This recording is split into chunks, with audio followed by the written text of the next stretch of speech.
Bienvenue, chers critiqueurs. Aujourd'hui, nous allons travailler sur une série assez culte, mais une série pour les sériephiles, et pas une série de films. Effectivement, il y aura bien 2 films par contre. Donc oui, 2 fois effectivement, parce que, tenez-vous-en bien, mais il y aura beaucoup de dualité dans cette vidéo. Aujourd'hui, nous allons parler donc, vous l'avez remarqué dans le titre, de X-Files. Que ce soit la série à 9 saisons, ou de son revival avec 2 saisons, de ces 2 films. Voilà, vous savez déjà plus ou moins le truc. Parlons déjà de nos 2 personnages principaux. Alors, pour beaucoup, du coup, ce serait Fox Mulder et Dana Scully. Et il est vrai qu'ils semblent être principaux. Et ils sont censés l'être. Mais c'est pas vraiment le cas. Et oui, parce que, effectivement, il y a 2 autres personnages qui ont servi pour être de nouveaux personnages principaux. Parce que, en gros, je vous explique assez rapidement. Eh bien, pour vous expliquer, on a aussi eu Monica Reyes. Ouais. Oui, je vais... Comment vous dire que c'est assez perturbant, mais en gros, elle travaille même... je crois que c'est... Comment il s'appelle? John Doggett, je crois. Je suis plus du tout sûr, où ils apparaissent à partir de la saison 8 et ils sont jusqu'à la saison 9. Ils font quelques apparitions dans la saison 10 et 11. Mais je crois pas qu'ils soient du tout dans les films où justement c'est les films, eux, quant à eux, si je me souviens bien, il y a un film, c'est Combattre le futur, et oui, c'est le deuxième qui s'appelle comme ça, mais le premier, je crois, il s'appelle juste le film. Mais je crois qu'ils sont sortis avec 10 ans d'intervalle, un en 98 et l'autre en 2008, si je me souviens bien. Et le premier est très bon. Le premier film est très bon. Le second, un peu moins. On voit que ça voulait reprendre la mythologie, que ça voulait relancer la hype sur les X-Files. Ça n'a pas tant fonctionné. Ça n'a pas empêché qu'on a eu le revival, qui lui fait que ce soit vraiment que X-Files est devenu une série policière comme une autre. Le côté vraiment flippant à la fin d'épisode où tu te dis oh, est-ce que c'était vraiment vrai ce que j'ai vu? Bah en fait ça a complètement disparu. Donc c'est ça qui est dommage, hein. Et même l'un des trucs qui est aussi dommage, c'est que cette série a été détruite par Chris Carter pour beaucoup. Le mythe a toujours été détruit par cet homme-là, alors qu'il est celui qui l'a créé, hein. Ce qui est dommage. Mais qu'en plus, là où il y a une assez grosse dualité déjà, c'est aussi entre Chris Carter et la Fox. Là où je veux en venir, c'est que Chris Carter, en gros, au début avait prévu, comme truc à organiser sa série, c'était 6 saisons, où la 6e saison, ça se finissait au 12e épisode. Là où je crois que c'est 24 épisodes par saison habituellement. Je sais plus trop. Mais du coup, je crois que même ça devait terminer la mythologie. Oui, parce qu'il y avait une mythologie, il y avait un lore, et qui était hyper intéressant, parce que justement, en fait, il y avait que quelques petits épisodes qui faisaient partie de cette mythologie, et que, mis bout à bout, ça te faisait comme une saison secrète, où tu pouvais suivre une histoire entière. Au final, ça a été réutilisé pas dans la saison 7, mais non, mais je crois que ça a été réutilisé un peu dans la 8 et un peu dans la 9, et que c'est complètement, mais vraiment entièrement réutilisé dans la saison 10 et 11. Ce qui est dommage, parce que le truc qu'on voyait en fin de saison 6 montrait que c'était conclu, que c'était terminé. Donc réallongir une mythologie, je le dirais, mais avec Five Nights at Freddy's, ouais, voilà. Je vous donne déjà le prochain thème abordé. Je sais plus trop quand je le ferai, mais je crois que ça sera après. Je sais pas vraiment dans l'ordre de mes programmations, mais voyez-vous ça comme ça. Mais en tout cas, du coup, le truc, la dualité du coup que là je voulais faire avec la mythologie, c'est le fait on a 2 thèmes dans les X-Files. On a la mythologie et je crois que ça s'appelait le monstre de la semaine. En gros, comme beaucoup de séries de l'époque, hein, même si bon, du coup, la dernière saison date de 2018. Oui. Et ben en fait c'était juste ça durait vraiment toutes les semaines il y avait un épisode, comme beaucoup de séries télé. Et du coup, en gros, ça faisait que la plupart des épisodes comme ça, c'était comme un certain statu quo. C'était Fox Mulder et Dana Scully, puis Monica Reyes et John Doggett qui enquêtaient. En gros, ils sont au FBI, ils font des enquêtes assez mystérieuses, et c'était vraiment un statu quo purement simple comme celui-ci. Cependant, avec la mythologie, on pouvait justement voir que le père de Scully meurt, la sœur de Scully meurt, la mère de Scully, etc. Ou c'est le coup du père de Mulder qui lui arrive la même chose, des révélations sur eux. Et où là, le statu quo est complètement chamboulé.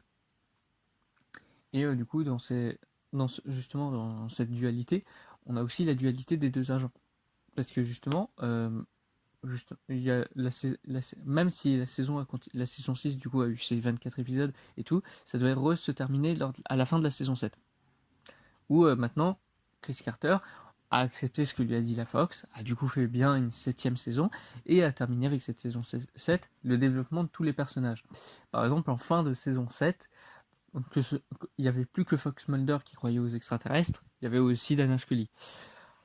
Au final, maintenant, c'était encore devenu mystérieux à partir de la saison 10, donc on voit qu'encore une fois, ça a été réallongé de manière un peu absurde, mais cette dualité était assez importante que justement, après la saison 7, David Duchovny, je sais plus trop son nom de famille, comme Georgina Reilly, j'oublie toujours le nom des acteurs, hein. Me demandez jamais, je ne sais pas. En tout cas, eux, en gros, c'était plutôt confus, mais en gros, il y avait David d'abord qui disait c'est bon, j'arrête, je veux plus faire autre chose.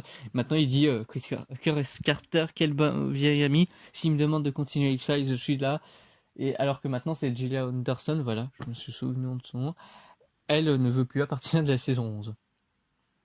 Et c'est même pour ça qu'on n'a plus eu de saison depuis. C'est con. Et du coup, là, c'est la Fox. Même maintenant, ils disent non, on peut plus rien. Même si maintenant, c'est la 20th Century parce que ça a été racheté par Disney. Sans doute, Disney feront une saison 12, on sait pas, Peut-être qu'ils vont donner un gros chèque à Dana Scully, à Gillian Anderson pour qu'elle même elle revienne. Parce qu'il a quand même des projets, hein, parce que pour ceux qui veulent regarder tous les X-Files, je vous le déconseille à l'heure actuelle. Je vous conseille jusqu'à la fin de la saison 6, voire 7. Parce qu'après, ça devient insatisfaisant. Ouais, vraiment à donf. Vous allez voir, c'est encore pire que Star Wars. Je ne fais des références à toutes les vidéos que je fais. Il n'y a pas de problème. Mais bon. En tout cas, du coup, le truc à savoir, c'est que là-dessus, la saison 9, ça finit sur un cliffhanger qui est absolument pas résolu dans la saison 10, mais passons. Et la fin de la saison 11, c'est un cliffhanger. L'homme à la cigarette se ferait tuer, et il y a William qui aurait pris son apparence, parce que oui, William, c'est le fils de Mulder et Scully. Où c'était très intéressant au début de leur relation, parce qu'on savait pas qu'ils pouvaient être ensemble. On voyait qu'il pouvait y avoir un truc, parce que même à l'époque, c'était habituel. On met un garçon, une fille, ils vont... Là, c'était beaucoup plus subtil, même si au fur et à mesure, ils l'ont accepté. Et ensuite, dans les saisons 10 et 11, ils sont séparés, mais ils travaillent ensemble. Ouais. Aussi, on a une autre dualité, c'est entre eux, les deux agents, et leur... avec Walter Skinner, leur patron, qui à la fois travaille pour leur Nemesis, l'homme à la cigarette, et à la fois qui lui travaille pour le syndicat, et à la fois avec Mulder et Scully. Et il y a une assez grosse dualité sur quel camp il est parfois. Mais ça va, c'est plutôt intéressant de voir ça. Mais après, le truc qui est soucieux sur tout ça, c'est que oui, du coup, maintenant, cette série, c'est fini sur un bon gros cliffhanger de merde, la saison 11. Mais du coup, à peu près tout ce qu'on voit, c'est qu'il y a beaucoup de dualité, en fait, dans toute la série. Mais je tiens à préciser que même, je fais pas partie des puristes, parce que j'aime à peu près tous les X-Files, hein. Par exemple, j'adore The Reggie Effect, je crois que c'est ça le nom de l'épisode. C'est un épisode de la saison 11, hein. Mais il y a très peu d'épisodes dans la saison 10 et 11. C'est abusé. Il y en a 4 fois moins qu'habituellement, je crois. Mais du coup, aussi, l'un des trucs j'aimais bien aussi dans l'X-Files, c'était la musique. La musique est très bien. Même la musique en elle-même du générique, je vais pas les mettre pour rose de copyright, et c'est même pour ça qu'il n'y a jamais eu trop d'ambiance dans mes vidéos. Mais en tout cas, c'est... Oui, on entend des gens gueuler parce que je veux mettre une certaine ambiance là-dedans. Mais bon, vous m'avez compris. Dans des trucs qu'il faut remarquer aussi, c'est que la musique est très bien, mais à un point mouah, excellent. Au niveau, pour ceux qui demandent, en gros, il y a une musique de la saison 7. À chaque fois que je l'écoute, je chiale. Genre vraiment. Elle est... oh, c'est triste, putain. C'est Mulder qui redécouvre qui revoit sa sœur. C'est triste. Il l'a redécouvert. Il l'a découvert à nouveau, mais il était trop tard. C'était quand elle était morte.